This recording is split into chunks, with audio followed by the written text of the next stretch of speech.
그러면 말뚝이의 안티고네 전기 한번 즐겨보시겠습니다. 안티고네 공연이 딱 시작을 해요. 안티고네와 이스메네가 궁전 앞에 나와가지고 소닥소닥 이렇게 얘기를 하는 장면부터 시작을 합니다. 안티고네는 지금 너무 충격적인 소식을 들어가지고 지금 일단 막 분노도 올라오고 어쩔 바를 몰라가지고 막 이글이글 대면서 그런데도 이거 어떻게 해야 되나 이렇게 어쩔 줄을 몰라 하는 이런 상태. 그것을 여동생인 이스메네가 보고 이제 안티고네한테 사고 온 거죠. 와가지고 언니 왜 그래요? 뭐 이런 식으로 시작을 하겠죠. 그러는 와중에 이제 무대의 빛이 싹 밝아지면은 안티고네가 바로 대뜸 이스메네한테 묻습니다. 동생아, 어우 이스메네의 머리요. 지금 크레온 외삼촌이 그러니까는 크레온 왕께서라고 묘사가 돼 있어요. 그러니까는 이걸 본 소리는 알 수 있죠. 크레온이 드디어 섭정 자리에 올라가 있다. 우리는 여기서 유추할 수 있죠. 이 새끼가 왕이 되고 싶어. 1편에서 오이티푸스가 의심했던 게 맞은 거야. 어쨌든 지금 크레온 왕께서 무슨 포고령을 내리셨다는데 너 그거 들었어? 이렇게 묻는 거죠. 이거 있으면 내가 아니 못 들었는데 무슨 얘긴데? 라고 해서 안티고네가 이제 다 얘기를 해주는 거예요. 크레온이 우리 오빠 폴리네이키스의 시신을 그대로 방치해두라고 했다는데 너 그 얘기 못 들은 거야? 어쩜 이럴 수 있니? 이렇게 열받는 장면부터 시작을 합니다. 그러니까는 우리 매편 얘기하지만 그리스 비극은 꼭 처음부터 어마어마한 이야기 흐름이 될 만한 큰 사건이 될 만한 것을 먼저 이렇게 탁 던져주기 시작을 해요. 오이디푸스 왕 때랑 콜로노스의 오이디푸스 때도 우리 잠깐 읽으면서 같이 제가 찍어드렸죠. 이렇게 어떤 서스펜스를 주거나 혹은 뭐야 저거 왜 저렇게 시작해? 라는 어떤 이런 이야기 흥미거리를 주고 시작하는 이런 방법 말고도 이 안티고네처럼 이번에는 그냥 이 주제로 그냥 확 밀고 나가겠다. 라는 어떤 이런 큰 사건의 주제 자체를 그냥 처음부터 그냥 빡 던져놓고 두발식으로 시작하는 거죠. 이런 전개도 있습니다. 그 자체도 흥미진진하죠. 그러니까는 그 포고령의 자세한 내용인 즉슨 폴리네이케스 시신은 절대로 장례를 치르지도 말고 매장해 주지도 말고 에테오클레스는 폴리네이케스의 동생이자 안티고네의 혈육이죠. 대신 에테오클레스의 장례는 성대하게 치러졌다. 이렇게 하려고 지금 요 사건이 흘러가고 있다는 거예요. 여기에 안티고네가 분노를 한 거예요. 어떻게 똑같은 혈육인데 한 명의 시식은 매장도 안 하고 전쟁터 저 바닥에 지금 널브러져 있고 다른 혈육 한 명은 장례를 성대하게 치러줄 생각 이런 포고령을 내리셨느냐. 여기에 지금 분노를 하고 있는 거예요. 왜냐하면 이 그리스 비극에서 묘사하는 이 고대 그리스 시대에는 시신을 보고도 매장해주지 않는 것 자체를 굉장히 불경하게 여기던 시대였거든요. 지나가다가 어떤 시신을 봤어. 그러니까 그때 다 전쟁통이고 이러니까는 얼마나 시체들이 막 널브러져 있었겠어요. 그러니까는 그러한 것에 대해서 적군이든 아군이든 저놈이 불경죄를 저질렀든 안 저질렀든 시신 자체를 땅 밑으로 내리지 않고 그러니까는 하데스에게 바치지 않고 그냥 그 땅 위에 그냥 방치해두는 행위 자체를 굉장히 신에 대한 모욕처럼 생각하는 이러한 시대였거든요. 그러니까는 그 자체가 이 안티고네가 충분히 분노를 할 만한 사건이다.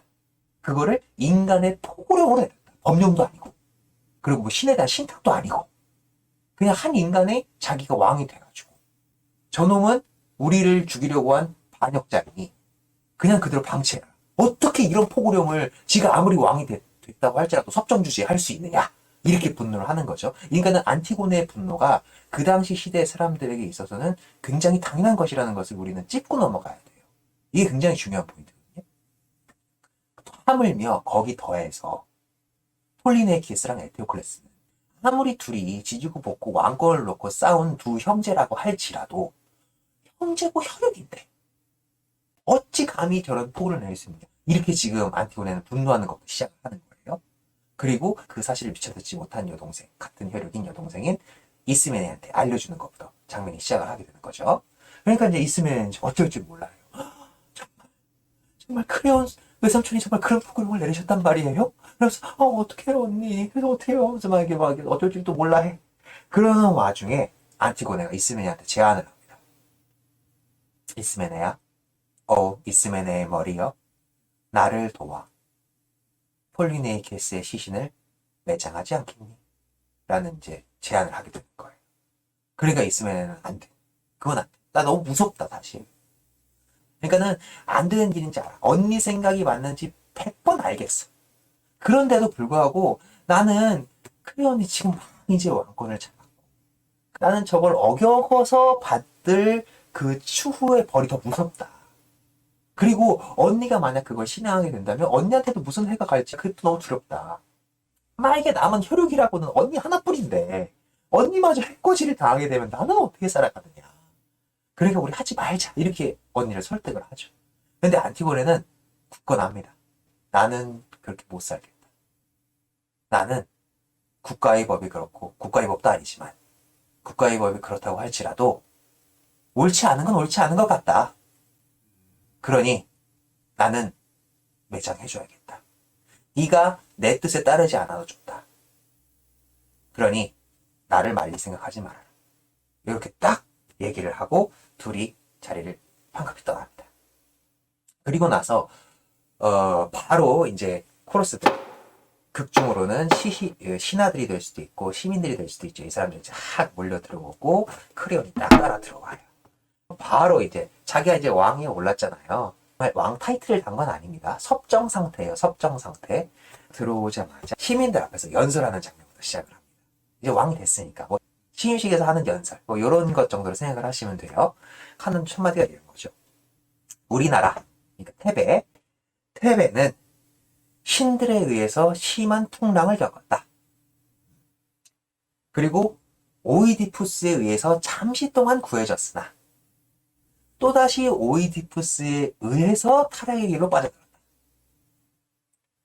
그리고 나아가서 그의 아들들에 의해서 전쟁까지 겪은 상태다. 그러니 이미 피폐해질 때 피폐해지지 않겠어요? 이 테베의 상태는 이미 그런 상태예요. 신들에 의해서 심한 풍랑을 겪었는데 오이디푸스에 의해서 잠깐 구원의 손길을 받은 것처럼 느꼈는데 몇 년. 근데 걔 때문에 지금은 다른 온 나라에 추문이 돌아가지고 저 몹들 나라고 막 손가락질 받고 이런 와중에 그놈의 자식들끼리 또 전쟁까지 했어. 그러니 이 얼마나 시민들이 꼴이 말이 아닐 거예요. 다들 막 서로 막 기운도 없고 막 거의 망국 수준이야. 이러한 와중에 크레온이 섭정으로 등장을 해가지고 하는 말이에요. 그러니 크레온은 어떤 말을 할 수밖에 없어요. 무슨 말을 했을 것 같아요? 쟤 때문이다. 마녀사냥? 뭐 마녀 사용할 수도 있고 남 탓할 수도 있고 또 아니면 그래도 신들이 우리를 이렇게 보호하사 우리나라 만세? 감사합니다. 아무튼 그래서 크레온이 이때 한 선택은 뭐냐면 물론 개인적인 욕심 때문에 섭정으로 올라간 걸 수도 있어요. 근데 그런 사변적인 이유는 차치해 두고더라도 그래도 이 나라를 이끌어 가야 되는 중책을 맡게 된 거잖아요. 그래서 선택한 방법이 법을 강화하는 겁니다. 그러니까 크레온은 그렇게 생각했던 것 같아요. 우리나라가 이렇게 끊임없이 풍파를 겪고 치욕을 당하고 신들로부터 외면받고 내가 생각하기에는 신들이 정해준 법대로 안 살아서 지금 이 꼴하지가 않을 거야. 라는 결론을 내리지 않았을까라는 뭐 저는 개인적으로 생각을 합니다. 그래서 등장하는 그 순간 우리나라에서 우리 그런 거 있잖아요. 학교에서 그런 것 가지고 여전히 또 토의 많이 하지만 그러니까 학생들을 훈육할 때 상점제가 좋으냐 벌점제가 좋으냐 이거 갖다가 토의 많이들 하시잖아요. 그런데 꼭 이렇게 극악의 상황에 치닫게 되면은 사람들은 꼭 그런 쪽으로 생각이 좀 많이 기우는 것 같아요. 벌점제를 더 적극적으로 해야 된다. 체벌? 어느 정도까지는 허용해야 된다. 이렇게 마음이 변하는 순간들이 있잖아요. 나쁜 상황이 계속 지속되면은 사람들은 그런 생각을 할 수밖에 없는 것 같아요. 그러니까는 강력한 법에 의한 통치. 여기서부터 우리 원점을 다시 잡아야겠다. 이런 마음을 먹은 게 아닐까, 크레온은? 저는 개인적으로 그렇게 생각을 합니다. 그래서 첫 마디가 그건 것 같아요. 그러니, 그럼에도 불구하고, 당신들은 여전히 랍다코스 가문으로서 이어주는 이 라이오스 왕가에게 충성을 보내는 사람들이 많은 걸 알고 있어. 그걸 알고 있으니까 지금 나를 섭정 자리에 앉혀준 것 아니겠소? 그러니 나는 그 당신들의 그 충성스러운 마음을 배신하지 않기 위해서라도 철저히 법대로 갈 생각이에요. 그래서 내 지금 여기서 원칙을 선포하는 거예요. 그 원칙이 뭐냐? 누구든지 자기 조국보다 친구를 더 소중히 여기는 자 역시 나는 조국 조금도 존중하지 않소이다. 에테오클레스는 우리 도시를 위하여 싸우다가 모든 면에서 뛰어난 장수로서 전사하였으니 그를 무덤에 묻어주고 지하의 가장 훌륭한 사자들에게 어울리는 온갖 의식을 베풀 것이요. 그러나 그와 형제간인 폴리네이키스는 내 말하노니 추방에서 돌아와 조국 땅과 선조들의 신들을 화염으로 완전히 불사르고 친족의 피를 마시고 나머지는 노예로 끌고 가려고 하였으니 그와 관련하여 나는 도시에 알리게 했소이다. 아무도 그에게 장리를 베풀거나 애도하지 말고 새떼와 개떼의 밥이 되고 치욕스러운 광경이 되도록 그의 시신을 묻히지 않은 채 내버려 두라고 말이오. 요약하면은, 정말 한마디로 요약하면 뭐예요? 아까 그 말이 그렇게 나오죠. 자신의 친구보다 조국을 더 사랑하시오. 그러니까 완벽한 국가주의로서 이 선포를 하게 되는 거죠. 국가의 법령은 친구를 사랑하는 것보다 더 강력하다. 이거 어길 생각하는 놈들은 싸그리 잡아주겠다. 그런데 여기에 이제 사람들이, 그래, 우리가 이렇게 죄 지은 나라 국민들이고 막 신들로부터 큰 분노를 산 민족인 것 같아. 그러니까 우리 좀 착숙하고 살자. 이런데 이제 동의를 하게 된 어떤 이러한 형국이 되지 않겠어요? 그리고 지금 방금 후에 읽었듯이 에테오클레스는 이제 크레온 편에서 있던 이 테베를 지키려고 했던 오이디푸스의 아들이고, 폴리네이케스는 콜로노스 오이디푸스 설명드렸지만 추방당했었잖아요. 그래서 그러니까 거기서 이 세력을 이끌고 이제 와가지고 이제 둘이 꽝 한번 붙고 난 상태였거든요. 그러니까 붙고 나서 둘이 전장에서 같이 죽었어요. 그리고 요건 좀 사변적인 이야기지만 여기 이후에는 안 나옵니다. 그 전쟁 후에 전쟁 중에 둘의 장수가 같이 죽고 나니까 바로 이제 이 사람들은 싸울 이유가 없잖아요. 폴리네이케스가 동맹을 맺은 사람들은 폴리네이케스가 죽었으니까 뭐 이 나라를 뺏어가지고 저희들이 뭐 할 이유가 없잖아요. 그래서 그냥 물립니다, 군대를. 그래가지고 전쟁이 그렇게 흐지부지 끝나버리거든요. 뭐 아무튼 앞으로 폴리네이케스의 시신에게 장례를 치러주거나 매장을 하는 자는 돌로 쳐서 죽일 것이다 라는 포고령을 딱 내리는 순간 갑자기 저쪽에서 헐레벌떡 파수꾼이 뛰어들어옵니다. 그래서 그 파수꾼이 원맨쇼를 하면서 들어오는데요. 그 원맨쇼 굉장히 웃겨요. 왜 웃긴데, 그러니까는 갈까 말까 막 들어가 말까 아씨 모르겠다 막 이러면서 혼자 쭈글쭈글 하면서 오는 거예요.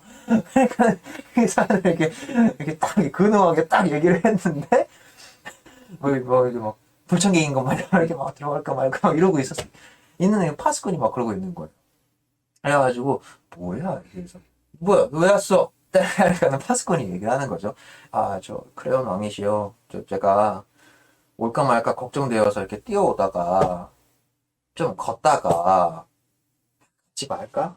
이렇게 돌아가려고 하다가 근데 내가 안 가서 다른 놈이 가가지고 얘기하면은 분명히 내가 죽을 것 같은데 그럼 내가 그냥 가는 게 맞을까? 뭐 이런 생각도 하다가 그래가지고 에라 모르겠다. 어차피 누가 가서 말하든 내가 죽을 거라면 그냥 내가 가야겠다라고서 이렇게 다시 뛰어오려고 지금 좀 뛰었는데 뛰다가도 아이씨 주변 좀 들어보니까 나밖에 없는 것 같기도 하고 그래가지고 그냥 어쨌든 그냥 걸어는 왔어요.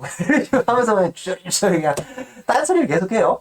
그러니까 크레온이 또 가만히 듣다가 야 너 무슨 일 때문에 이렇게 네 주가 길어? 뭐 이렇게 서론이 길어? 뭘로만 말해? 딱 이렇게 얘기를 하니까 이놈이 화내시면 안 돼요. 화낼 테니까 본론만 말해. 그러니까 이제 이놈이 본론을 말하는데 그 본론이 뭐냐면 누군가 폴리네이케스 시신 위에 흙먼지를 뿌려놨다는 거예요. 그러니까는 매장을 한 것처럼 보이게 해놨다는 거예요. 그러니까 여기서 크레온하고 신하들이 바로 엄숙하게 선포할 방금 하는 말이에요. 뭘 했다고? 그러니까는 그러니까 실제가 하려고 그랬는데 이러면서 이제 파스토이 또 이렇게 하다가 그러니까 제가 거짓말 하는 게 아니고요. 그 진짜 제가 한 거 아니거든요. 제가 안 했어요. 저랑 같이 본 사람들 몇 명 같이 있는데 걔네들이 다 증인이에요. 우리가 안 묻었어요. 우리가 묻은 게 아니고 지나가면서 봤는데 시신 위에 이렇게 흙먼지가 이렇게 덮여 있었고 누군가가 장례를 치르려고 했던 것처럼 이렇게 주위에 뭐가 이렇게 장례 도구들이 이렇게 좀 있었다. 근데 진짜 내가 한 거 아니다. 우리가 한 거 아니다. 진짜 믿어달라. 크레온하고 그 밑에 있는 신하들이 이제 난리가 난 거죠. 내가 이 취임식에서 포고령을 지금 내리는 거지만 분명히 이전에 딱 사람들한테 소문 싹 다 돌리고 방도 다 붙였는데 그 사이 그걸 어긴 애가 있어. 이러면서 이제 크레온은 이제 여기까지 이제 딱 분노가 딱 치솟는 거죠. 크레온은 그 자리에서 바로 파수꾼을 의심합니다. 야, 너 지금 돈 받고 네가 한 다음에 책임 면피하려고 지금 내 앞에 와서 거짓 보고하는 거 아니야? 딱 바로 의심합니다. 그러니까 내가 이렇게 될 줄 알았어. 저 안 했어요. 진짜. 근데 말을 안 하면 본 것대로 말을 안 하면 그것도 나를 또 책 잡아가지고 내가 형을 받을까 봐. 그래서 내가 이걸 얘기하러 온 거다. 그러니까는 지금 이 상황이 얼마나 무서운 상황인지 알겠죠. 그러니까는 이게 극초반이라서 굉장히 짧지만 제가 이걸 드리고 있지 극초반인데도 이걸 굉장히 길게 설명을 해드리는 이유가 뭐냐면 공포정치 하에서 사람들이 어떻게 작용하는가를 이 짤막한 순간에 굉장히 압축적으로 잘 보여주거든요. 그러니까 겁나 무서워. 내 말 어기면 너 죽어. 라고 선포해 놓은 상태에서는 사람들은 끊임없이 이제 심리게임을 할 수밖에 없어요. 이래도 죽고 저래도 죽는다. 그럼 난 어떤 선택할 것이냐. 파수꾼은 내가 본대로 말을 하지 않으면 죽을지도 몰라라는 생각 때문에 오는 거예요. 그러니까 이 자체가 공포정치라는 게 얼마나 엄혹한 현실인지를 그대로 보여주는 거죠. 그래서 어쨌든 난 진짜 진심 때문에 온 거야. 그러니까 크레온은 바로 얘기합니다. 그래? 아니야? 내가 보기에도 돈 받고 한 것 같은데? 거의 이건 뭐 이러면 사람들이 혼절하죠 진짜. 그러면은 네가 네 죄를 입증하고 싶으면 진범 잡아와 하는 거예요. 지금 됐네. 근데 얘기하지 말고 그냥 차라리 그냥 도망갈 걸 하다가 야, 알겠어요. 그러니까 이래도 죽고 저래도 죽는데 내가 살 방법은 진범을 잡아오는 방법밖에 없단 말이죠. 딱 이러고서는 알겠습니다 하고 이렇게 내보내요. 그러고 나서 이제 여기서부터 이 극 초반부부터 크레온이 이런 선택을 하니까 코러스로 대변되지만 신하들이 살짝살짝 이제 크레온한테 만류하는 듯한 말을 합니다. 우리 연산군 생각하시면 딱 좋아요. 연산군이 막 폭정을 하고 폭군으로 막 흘러가려고 할 때 아무리 왕의 편이긴 하지만 이 사람을 만류하려는 이런 통촉하시 없어서 다시 한번 생각해 보시옵소서. 지금의 명은 너무 과도한 것입니다. 조금은 마음을 가라앉히시고 이성적인 판결을 내려주십시오. 이렇게 하는 거 있잖아요. 지금 그런 상태인 거야. 여기서 코러스들도 그런 선택들을 해요. 왠지. 근데 크레온은 달려나갑니다. 저자가 죄를 저지른 게 아니라면 진범을 잡아오면 되는 거야. 거의 광기가 조금씩 느껴지시죠? 어쨌든 이런 상황으로 흘러가는 와중에 그 짧은 순간에 파수꾼이 바로 진범을 잡아옵니다. 극중 전개상으로는 제가 방금 설명드린 이 코러스와 크레온의 대사 이런 거를 통해 가지고 그리고 노래도 좀 부르고 우리나라에 지금 무슨 일이 있었는지 설명하고 이러면서 그 사이에 이제 공연으로 보는 시점에서는 시간이 충분히 흐른 것처럼 느껴지게 만들어 두긴 했어요. 그러나 사건 추이를 놓고 보면 굉장히 좀 짧은 순간이긴 하죠. 아무튼 크레온하고 신하들하고 이렇게 실갱이를 하는 와중에 파수꾼이 바로 진범을 잡아옵니다. 안티고네. 그러니까는 모든 사람들이 다 놀랬겠죠. 왜 파수꾼은 신이 났어? 파수꾼은 신이 났어요. 진범 잡았으니까 자기 누명 보였을 거 아니야. 그러면서 자기가 이 진범을 잡게 된 경위를 영웅담처럼 떠벌려요. 크레온 왕님께 의심을 사가지고 내 이 의심을 덜 방법은 동료들이 그 의심을 털 방법은 하나밖에 없다. 매장하고 장례를 치려고 했던 사건 현장을 우리가 다시 망쳐놓자 이렇게 됐다는 거야. 이게 공포연치로 가게 되면 사람들이 이렇게 비이성적인 행동을 할 수밖에 없게 돼요. 그러니까 누군가가 장례를 간략하게나마 해놓은 것을 우리가 다서 망치는 행위를 하면 우리들이 죄를 벗을 수 있지 않을까라고 생각을 했다는 거야. 이거 얼마나 아무튼 그 같이 봤던 동료들을 이렇게 설득을 해가지고 누군가 덮어놔둔 흙먼지를 다 걷어내고 가지런하게 정리되어 있었던 흰들 이런 파편들 이런 거 다시 틀어놓고 이 장례에 갖다 놨던 도구들도 다 망가뜨려 놓고 뒤집어 쓴 죄를 모면하려고 다른 죄를 저지르는 거잖아요. 그러니까 이 사람들도 얼마나 마음이 아팠겠어. 그러니까는 일단 멀찍이 근데 이 시체 냄새가 너무 지독해가지고 멀찍이 물러서가지고 친구들하고 이렇게까지라도 해서 살아야 되냐 이러면서 신세 한탄 하면서 그냥 술 한잔 하고 있었다는 거예요. 그런데 그렇게 술 한잔을 하고 있을 때 갑자기 이제 폭풍우가 불어쳐가지고 막 흙먼지 바람으로 자기 시야가 뽀얗게 가려졌대. 그런데 그 와중에 폴리네이케스의 시신이 있는 쪽에서 갑자기 새끼 새를 잃은 어미새의 괴성어 같은 울음소리가 막 들려오기 시작하더라는 거예요. 그래서 흥원실이 이렇게 가려져 있어가지고 뭐가 잘 안 보여가지고 이게 뭔가 하고서 이렇게 가까이 좀 이렇게 가서 봤대. 그래서 흥원지가 딱 거치자마자 보이는 풍경이 뭐냐? 웬 여인이 탁 틀어진 현장, 장례 현장에서 폴리네이키드 시신 앞에 이제 무릎 꿇고 앉아가지고 통곡을 하면서 울고 있더라는 거예요. 그러더니 그 여인은 주위에 있는 흥원지를 이렇게 쓸어 담아가지고 시신을 고이고이 뿌려주고, 그리고 주위를 둘러서 3번 제주를 붓는 행위를 했다. 네, 요거는 잠깐 얘기를 좀 해드리자면 3번 제주를 붓는 행위, 도토리님 알고 계세요? 우리나라 제사에서 잔 3번 돌리는 거랑 비슷한 것 같은데, 뭐 처음에는 우유와 꿀을 섞은 그걸 부어주고, 뭐 다음엔 뭐 다른 걸 부어주고, 다른 걸 부어주고. 맞아요. 고대 그리스에서의 장례 절차 중에 하나라고 생각하시면 돼요. 그 제주를 붓는 광경을 목격을 해서 제가 진범이다 라고 생각을 해서 3번 제주를 붓는 그 순간에 우리가 내려가가지고 혀를 먹어잡았다. 자신만만해 합니다. 당당해진 거야. 완벽하게 이제 혐의가 벗겨질 순간인 거잖아요. 이제 우리 죄 없죠? 우리가 아니죠? 이렇게 되는 거예요. 이제 얼마나 치졸한 새끼들입니까? 아무튼 그렇게 돼요. 근데 여기서 또 잠깐 상식으로 얘기해주면 또 그런 얘기가 좀 있어요. 만약에 안티고네가 요 전에도 한 진범에서 맞다고 한다면 이거 너무 울었다니까? 왜 다시 현장으로 돌아왔을까요? 제가 읽었을 때는 아까 또 바람이 확 불었었다고 했잖아요. 그래서 그대로 잘 있나 하고 보러 왔는데 바람 때문에 이게 다시 다 드러나고 나니까 그것 때문에 싶어서, 아 근데 왜 돌아왔지 애초에?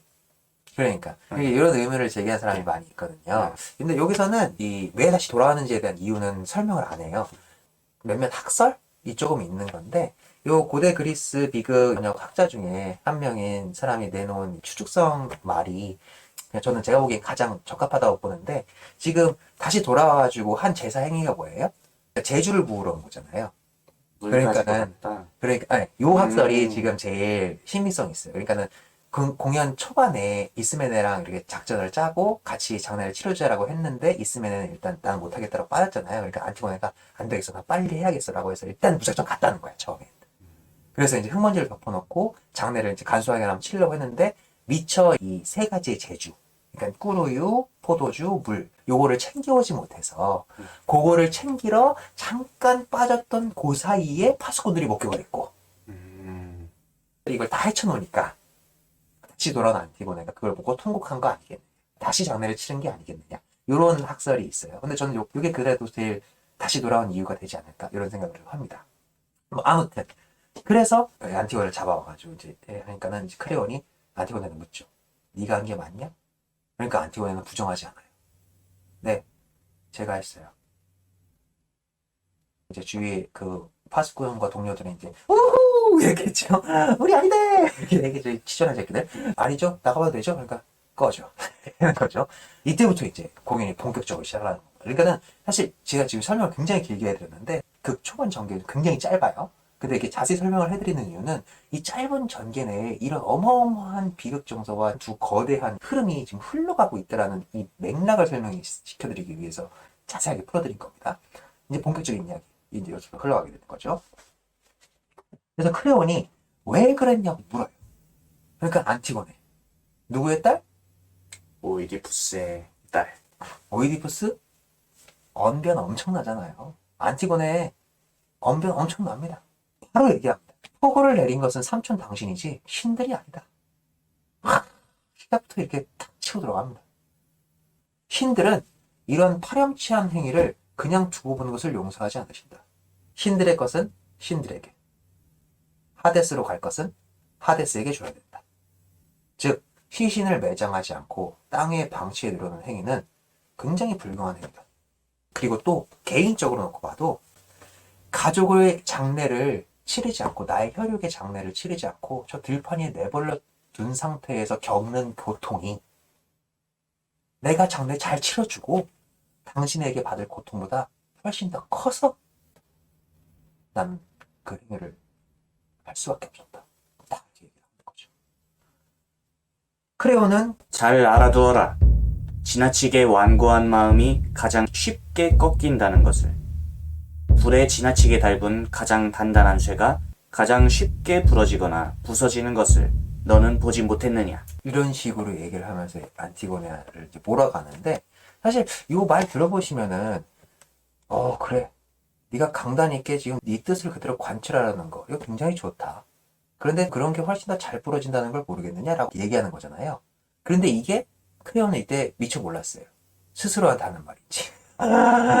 자기도 자기 뜻을 굽힐 생각이 전혀 없잖아요. 근데 아무튼 이런 말을 하면서 뭐라고 바로 얘기하냐면, 너 혹시 너 혼자 지금 했다고 얘기하는데 이스맨의 네 혈육이잖아.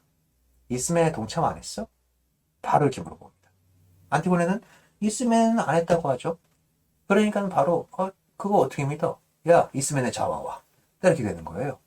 당장 잡아오라고 하면서 또 안티고네한테 이렇게 반문을 하는 거죠. 너 지금 후자에, 응? 가족을 장례 치르지 않아서 겪는 고통이라고 얘기를 했는데, 그러면 에테오클레스는 네 혈육이 아니냐? 에테오클레스도 네 혈육이고 폴리네이케스도 네 혈육인데, 폴리네이케스에 대한 장례를 치러주는 행위 그 자체가 에테오클레스에 대한 모욕이 된다는 생각은 한 번도 해본 적이 없니? 딱 이렇게 반문을 하죠. 그러니까는 안티고네가 여기서 논리가 살짝 무너져요. 안티고네는 뭐라고 하면서 아무튼 신들은 그런 의식을 요구한다. 그 둘이 뭐 어쩌고저쩌고 나와의 관계 어쩌고저쩌고 이런 거 상관없이 죽은 자에게는 공평하게 해야 되는 것이다. 그것이 인간의 윤리다. 라는 얘기를 강변을 합니다. 그러면서 나는 서로 미워하기 위해서가 아니라 서로 사랑하기 위해서 태어났어요. 라는 말을 하면서 설득을 하는 거죠. 요게 안티고네가 갖고 있는 그 시대의 바른 인간상인 거예요. 그러니까는 그래, 우리 인간들끼리 반역자니 뭐니 이런 것들 다 좋다 이거야. 그런데 신들도 그걸 원치 않을 뿐더러 나는 아무리 그런 실수를 하고 잘못을 저질렀다고 할지라도 사랑하기 위해서 태어났지, 그들을 미워하기 위해서 태어난 것이 아니다 하면서 끝까지 자기 주장을 관철합니다. 그래서 이스메나가 끌려 들어와요. 바로 크레온이 묻죠. 너 네 언니한테 가담했어? 이스메네는 가담했다고 합니다. 그러니까는 이스메네도 이게 오이디푸스의 유전자는 다 딸들한테 몰빵된 게 아닐까 좀 싶어요. 이스메네도 맞아요, 저도 가담했어요. 그러니까는 안티고네가 활짝 놀라가지고 얘기하는 거죠. 네가 뭘 했어? 너 안 한다고 했잖아. 그래가지고 안 했잖아. 하지도 않은 짓 갖다가 죄를 뒤집어쓰려고 하면 안 돼. 얘기하니까 이스메네는 언니 생각에 동조한 거나 마찬가지니 저도 한 거나 마찬가지예요. 이러면서 아주 그냥 끈끈한 자매 이런 거 보여줍니다. 그러니까 안티고네는 안 돼. 사람은 행위로 처벌받는 것이지 사상으로 처벌받는 게 아니다. 맞지 않습니까? 너는 죄를 저지른 게 없다. 너는 폴리네이스케스의 장래 생각은 할 수 있지. 근데 너는 하지 않았잖아. 그럼 그건 죄가 되는 게 아니야. 이러니까는 크레온이 옆에서 딱 그걸 보다가 꼴값들 떨고 있네. 이러더니 둘 다 죄인이 된다 이렇게 지 멋대로 딱 결정을 내립니다. 그리고 네 두 년 다 죽여버리겠다. 이렇게 얘기하니까 이스메네도 이제 독이 활짝 올라가지고 여기서 이스메네가 딱 또 다른 전망을 던져주죠. 뭐라고 던져줘요? 정말 언니 죽일 거야?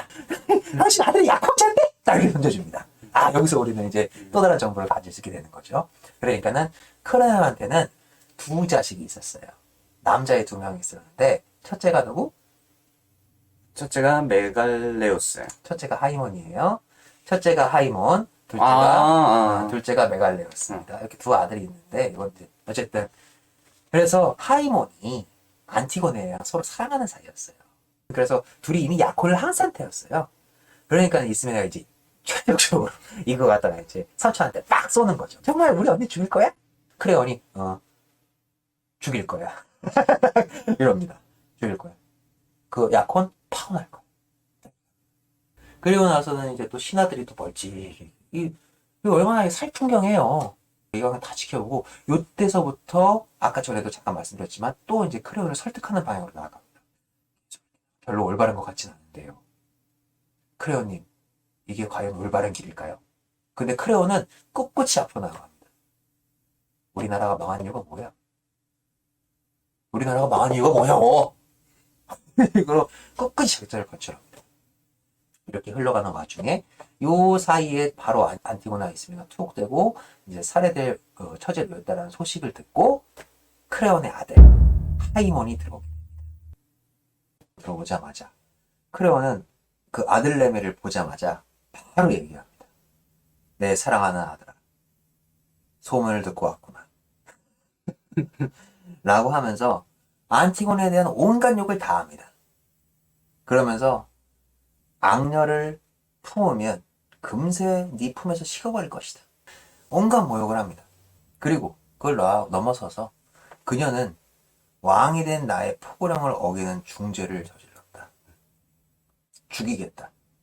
그러니 너는 약혼도 다 파기하고 그렇게 죽일 거니까 토달지 말아라. 자, 이렇게 얘기를 하죠. 그러니까 하이몬은 처음에 좀 의아해요.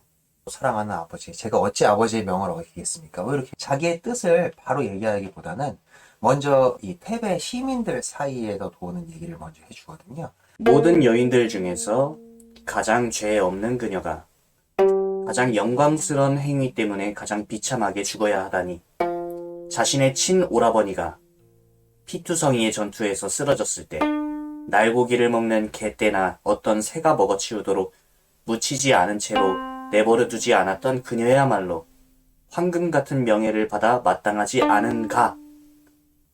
라는 얘기를 전해주는데, 요 얘기가 시민들 사이에서 이제 뒷소리로 이렇게 막 서로 이렇게 무성하게 돌고 있다는 얘기예요. 그러니까 지금 바깥에서 난리가 났다. 아버지가 안티고네를 죽이겠다 라고 명을 내리는 순간부터 사람들 마음속에 지금 뭐가 일어나고 있는 거야? 정의로운 일을 행했는데 죽인다고? 라는 소문으로 지금 뒷소리로. 그렇지만 그거를 앞에서는 얘기하지 못하고 뒤에서. 앞에서 얘기하면 죽을 테니까 자기도. 여론이 지금 바뀌어버린 거예요. 그렇게 지금 흉흉해지고 있다. 아버지 지금 취임한 지 얼마나 됐다고 이러시.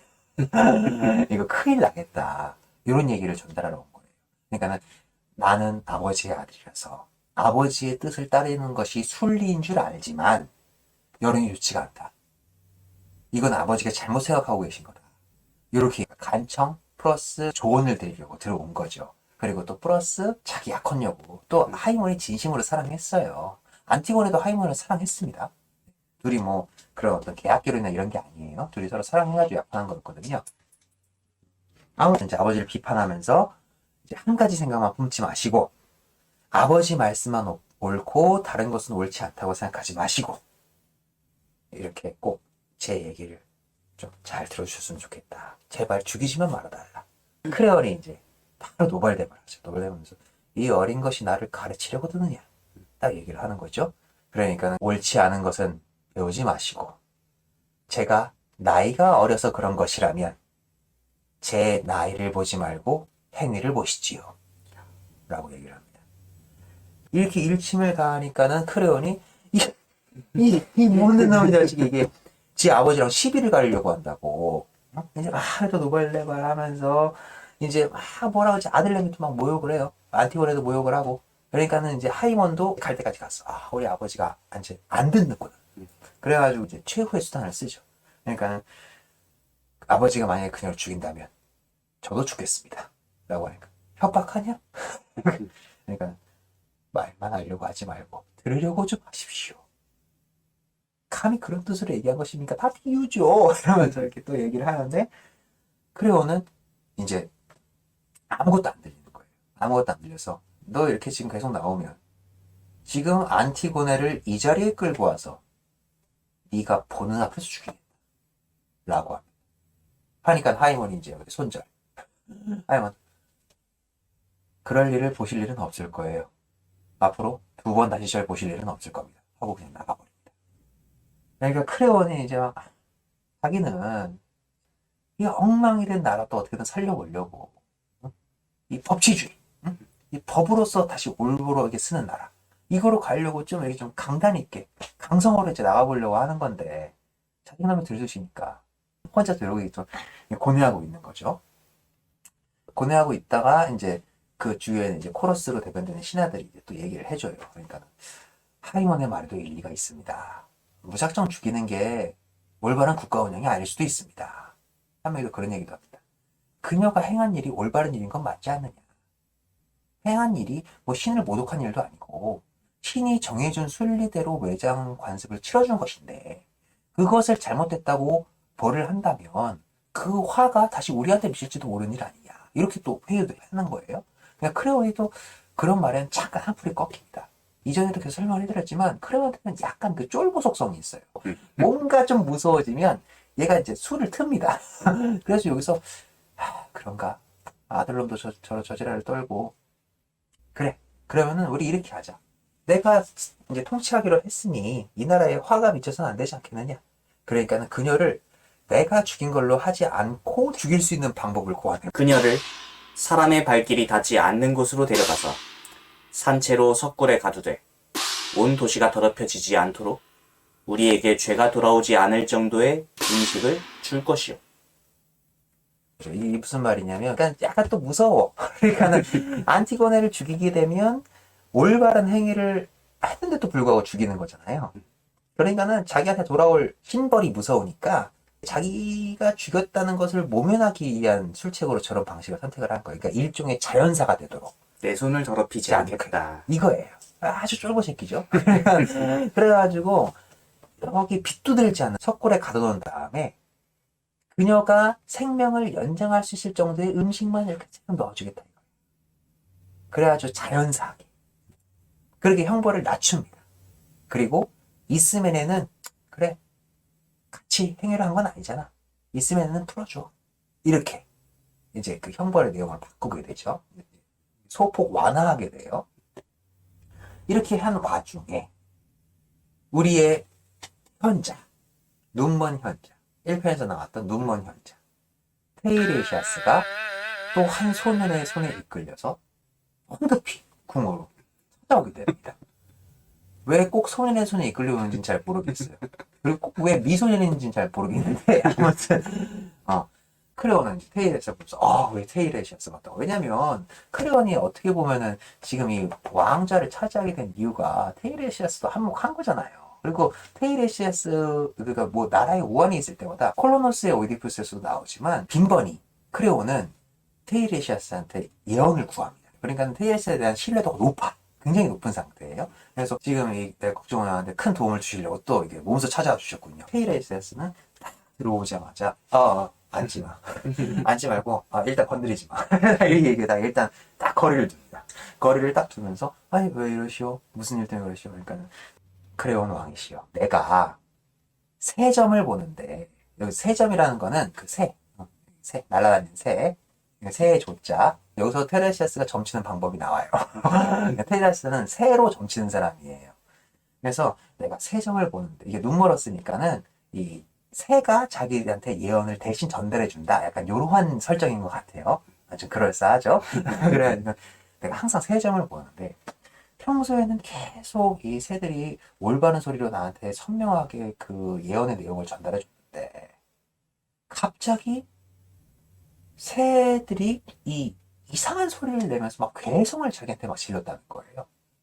그래가지고 내가 밖으로 나와가지고 딱 이 소리를 가만히 들어보니까는 이 새들이 나한테 징조를 제대로 전달해 주려고 하는 것이 아니라 막 지들끼리 막 물고 뜯고 싸우고 막 이런 괴성을 들으면서 막 흉흉하게 막 자기 주위를 막 날아다니고 있더라는 거야.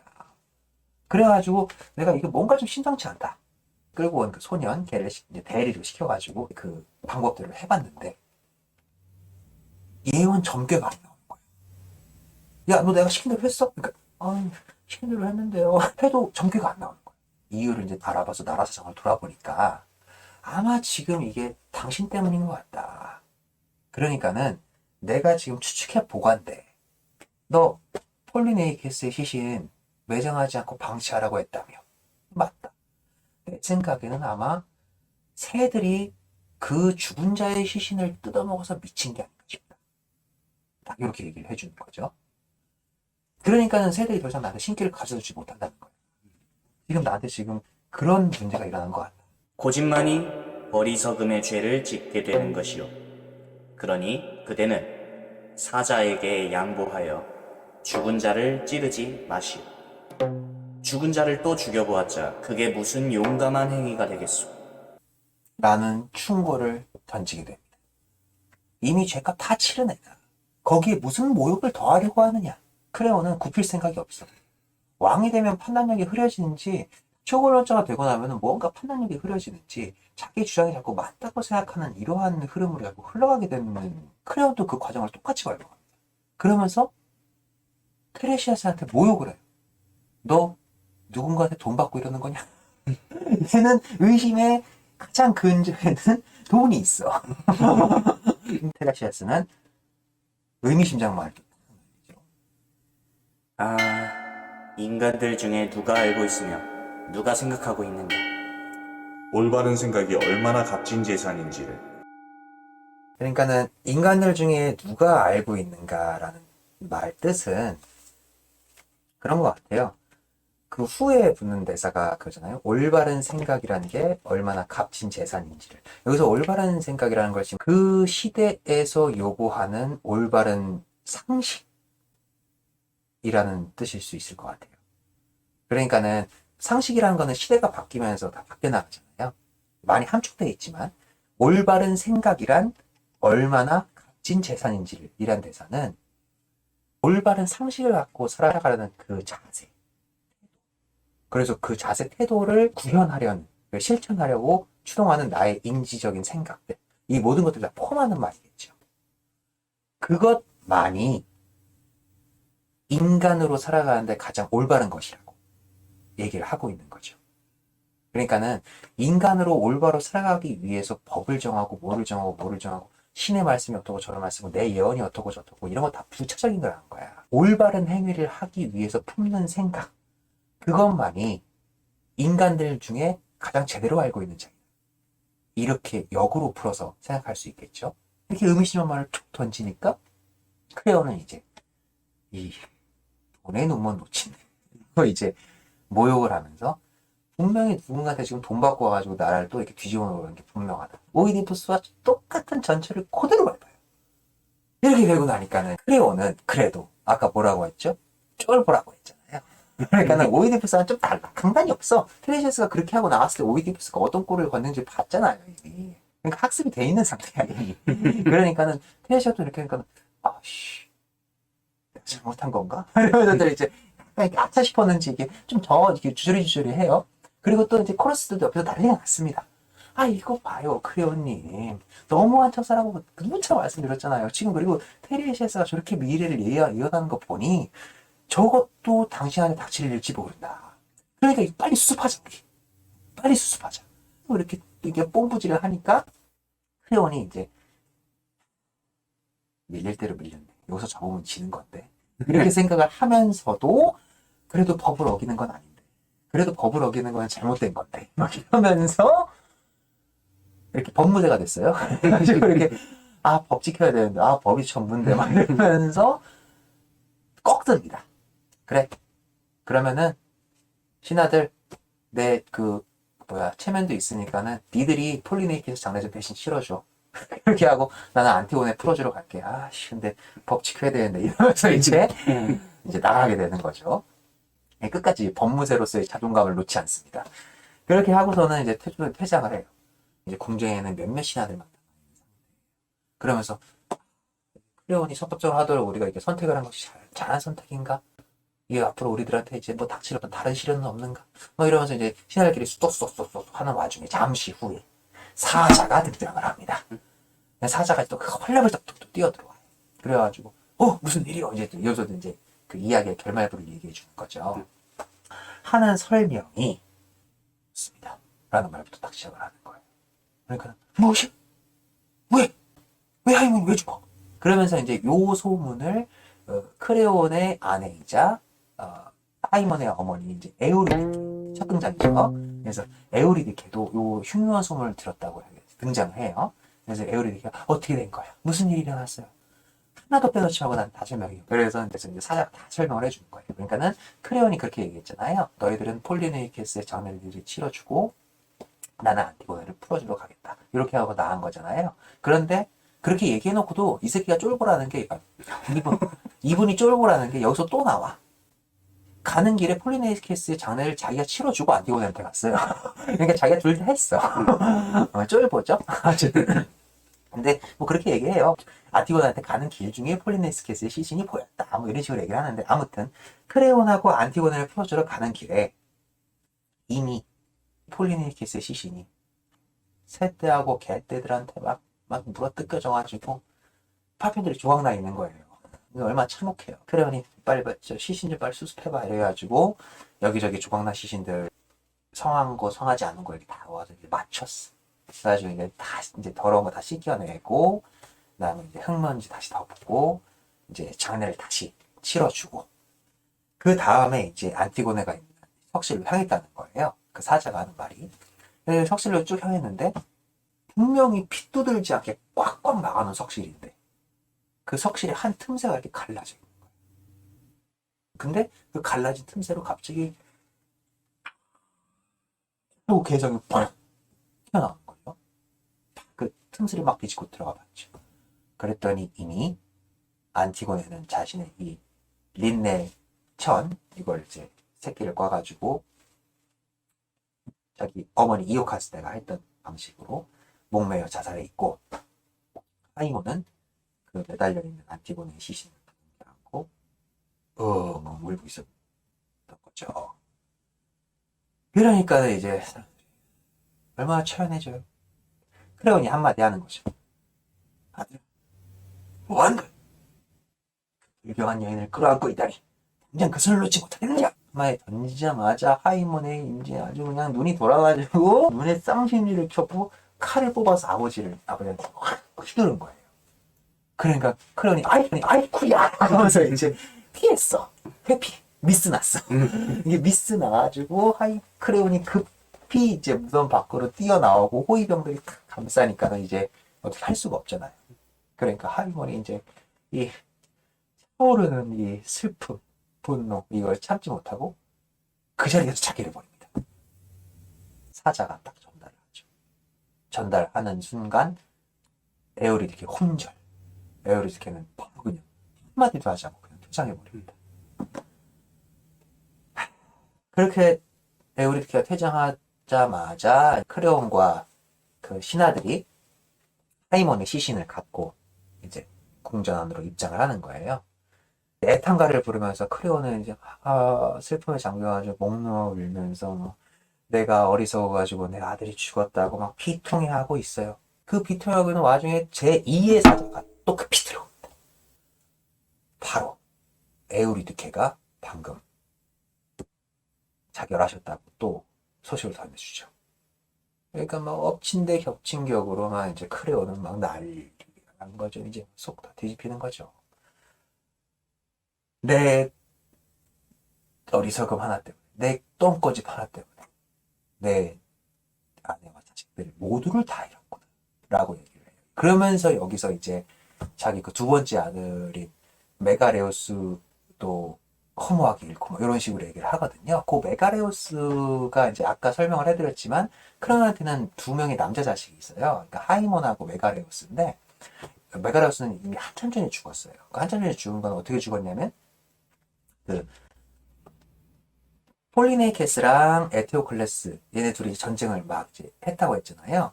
근데 그 전쟁 바로 직전에 이제 그 아르고스군 폴리네이케스가 7장수를 대동해가지고 테베 땅을 확 포위를 했잖아요. 그래가지고 굉장히 불리한 상태였어. 심지어 콜로너스 오이디푸스 이야기를 통해서 아시겠지만 오이디푸스 왕 그 무덤 갔다가 어떻게든 좀 해보려고 했는데 그것도 안 됐잖아요.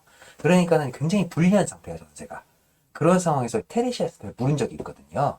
근데 그 테레시아스가 알려준 그 점괘가 뭐냐면 과거에 테베 땅에 그 카드모스가 성 밖에서 그 아레스가 키우는 애완용을 한번 죽인 적이 있다. 드래곤. 그러니까는 거기에 아레스가 분노를 했다. 그래가지고 이런 전투에서는 이 테베가 항상 불리한 처지에 있을 수밖에 없다. 그러니 카드모스의 핏줄 중에 한 명을 아레스한테 제물로 바치면 우리들이 조금 승기를 회복할지 모른다. 이런 이제 예언을 해준 적이 있거든요. 그러니까는 저기 친족 계보를 쭉 찾아보니까는 혈족이라고 할 수 있는 애가 크레온 자식 둘밖에 없는 거야. 하이몬하고 메가리오스 둘만 남아있는 상태인 거예요. 그러니까는 이 둘 중에 하나를 제물로 바쳐야 된다. 이렇게 테레시에서 얘기를 하는 거죠. 근데 요때 안티고네랑 하이몬은 이미 약혼을 한 사이거든요. 그러니 얘는 약혼했잖아. 그러니까 메가레우스를 제물로 바치는 게 이렇게 된 거죠. 그러니까는 유리디케는 만류를 했겠죠. 메가레우스가 이제 저도 그래요, 아버지. 죽기 싫어요. 그렇게 얘기하면서 저 델포이로 차라리 그냥 도망칠게요. 제가 이 땅을 떠나버리면 그래도 조금 승기가 있지 않을까요? 막 이러면서 델포이로 도망칠 테니까 도망칠 시간 좀 주세요. 이렇게 얘기를 하죠. 그러니까는 크레온이 알았다 라고 하고서 내가 여비를 준비해주마 라고 잠깐 자리를 비운 순간에 메가레우스가 아버지의 승리를 위해서 스스로 자결합니다. 아레스의 용의 동굴로 자기의 몸을 투신해요. 그래가지고 이제 승기가 이쪽으로 돌아왔다. 이러한 이야기가 있거든요. 그러니까 그때 이미 아들을 잃었어. 하이먼 하나만 산다. 근데 얘마저도 잃어버렸잖아. 그러니까 그때도 자신의 과오, 지금도 자신의 과오. 근데 자신의 과오 때문에 자식들을 다 죽인 거예요. 그렇게 슬퍼하는 거죠. 이런 게 오이디푸스랑 이제 대비가 좀 되죠. 오이디푸스는 자신의 과오로 자신의 부모를 다 죽이잖아요. 크레오는 자신의 과오로 자신의 자식들을 다 죽여요. 뭐 이렇게 이야기 구조가 되는 거죠. 그렇게 해서 막 이제 슬퍼하면서 우니까는 마지막에 코러스가 다음과 같은 이야기를 하면서 이야기가 끝나게 됩니다. 지혜야말로 으뜸가는 행복이라네. 그리고 신들에 대한 경의는 침범되어서는 안 되는 법. 오만한 자들의 큰 소리는 그 벌로 큰 타격들을 받게 되어 늙어서 지혜를 가르쳐준다. 이렇게 코러스가 마지막 말을 하면서 공연은 끝이 나게 됩니다.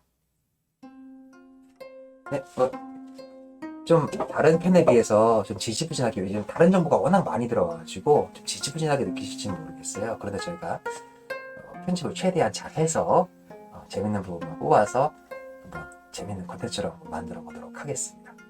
뒷정리 3편도 재밌게 봐주셨으면 감사하겠습니다.